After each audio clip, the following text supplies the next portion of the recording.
Mga kaordinaryong Katoliko, ako kamo nga tambagan nga diin kung aduna manggali mag-invite kaninyo ng mga laing tinuuhan, mga silingan ninyo nga mo-invite nga mo attend sa ilang nga Thanksgiving, ayaw gyud mo in taon og adto. Ngano man, kay kanang Thanksgiving nga ilang giingon, gibitik ra mo diha sa kaon aron nga pag-abot didto magkandak din sila og Bible study. Maun nila sila ang lakang aron nga magbingwit ka, mubalhin ka ngadto sa ilang nga tinuuhan. Kanang Thanksgiving, kasagaran na mo invite ka ninyo ang mga born again Christian.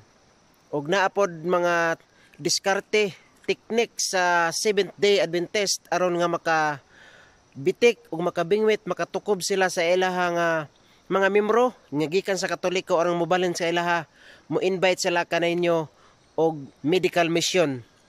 Diin ay libre nga tuli, check up, ibot sa ngipon. Ayaw gyud mo og adto didto kung mo invite sila nga naay medical mission. Pwede mo moadto kung kinahanglanon, kanon lang ninyo ang paon, ayaw ninyo apila ang taga.